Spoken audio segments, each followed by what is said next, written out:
perdana terkait hak cipta film Soekarno akhirnya digelar Rabu 18 Desember di Pengadilan Negeri Jakarta Pusat.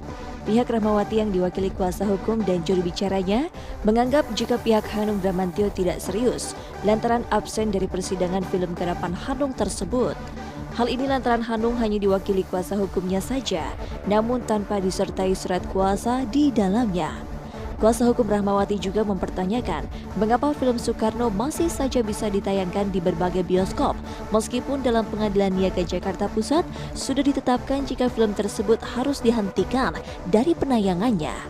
Tadi kawan-kawan semua sudah melihat betapa tidak seriusnya pihak Hanung Bramantyo dalam menghadapi persoalan ini. Mengirimkan pengacara tanpa surat kuasa dan seterusnya.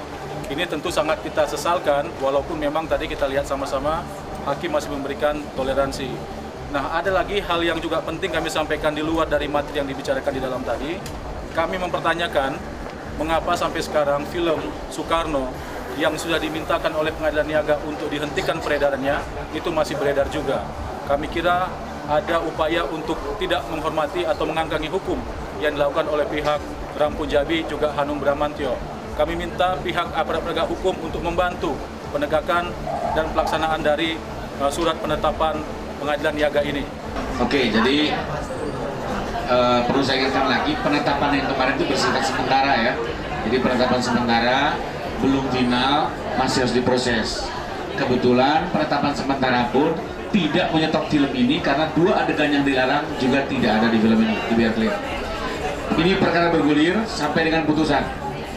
Tentunya dari putusan ini, masing-masing pihak bisa melakukan upaya hukum. Kalau kami yang kalah, biasanya yang seberang sana banding. Kalau yang seberang sana yang kalah, sini banding. Itu seperti biasa, seperti itu ya. Jadi bahwa upaya hukum memang tersedia menurut hukum. Ada banding, ada kasasi. Dan ini memang masih terlalu mengandai. Kita saya jelaskan bahwa upaya hukum itu ada, tapi apakah kita akan ambil itu kita belum tahu. Di sisi lain, kami perlu klarifikasi bahwa spirit motivation maupun Hanung sebenarnya ingin konflik ini diakhiri. Itu clear. Kenapa? Karena kami yakin sebenarnya ini tidak ada masalah apa-apa. Ini mungkin hanya masalah ketersinggungan perasaan yang menjadi snowball akhirnya kemana-mana. Silang pendapat yang terjadi antara kubu Rahmawati dan Hanung Bramantyo serta pihak Multivision Plus yang diwakili Rampun Jabi membuat persoalan ini terasa begitu pelik. Apalagi disebut-sebut jika master film yang diserahkan oleh pihak Multivision Plus kabarnya bukan master asli, yang tentu saja makin membuat pihak Rahmawati cukup meradang mendengar hal tersebut. Disebutkan terlihat ini kurang serius ini untuk ditangani, padahal sidang-sidang untuk perkara niaga kan ada waktu yang terbatas. Yang kedua, kalau disebutkan, apakah hukum itu harus dipatuhi? Kemarin ada pengumuman yang dilakukan oleh pihak yang isinya menyatakan kami mematuhi hukum, tapi ternyata tidak dipatuhi. Saya bisa buktikan, pertama disebutkan bahwa telah diserahkan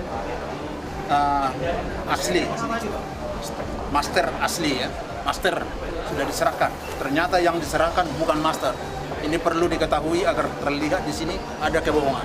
Jadi sekali lagi bahwa benar kami telah menerima penetapan Pengadilan Niaga Jakarta Pusat yang memerintahkan kami 2 hal. Intinya 2 hal. Pertama, memerintahkan kami menyerahkan master film dan skrip akhir dari film Soekarno. Perlu kami jelaskan bahwa hal itu sudah kami laksanakan pada tanggal 13 Desember. Ya, dan itu dilaksanakan di hadapan jurusita Pengadilan Niaga, di mana kedua benda itu sudah kami serahkan dan itu membuktikan kami taat hukum.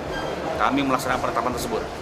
Lalu perintah kedua dalam penetapan tersebut adalah menghentikan penayangan film Soekarno khusus pada 2 adegan. Ini kami buktikan, inilah penetapannya. Pertama, pada 2 adegan berupa 1, tangan polisi militer itu melayang ke pipi Soekarno beberapa kali. Saking kerasnya Soekarno sampai jatuh ke lantai. Lalu adegan kedua adalah kompor senapan sang polisi sudah menghajar wajah Soekarno. Jelas di butir 3 penetapan ini hanya 2 adegan yang dilarang. Ya, ini clear. Pada saat kami menerima ini, kami bersama-sama pada saat penyerahan itu kami pun sama-sama melihat skrip maupun film yang sudah ada. Dan ternyata 2 adegan ini memang tidak pernah ada dalam film Soekarno. Karena itu, maka film ini tidak berdampak atas penetapan ini, karena memang sejak awal kami tidak mungkin juga mencantumkan kedua adegan ini. Sekali lagi niat kami adalah untuk membesarkan nama Pak Soekarno.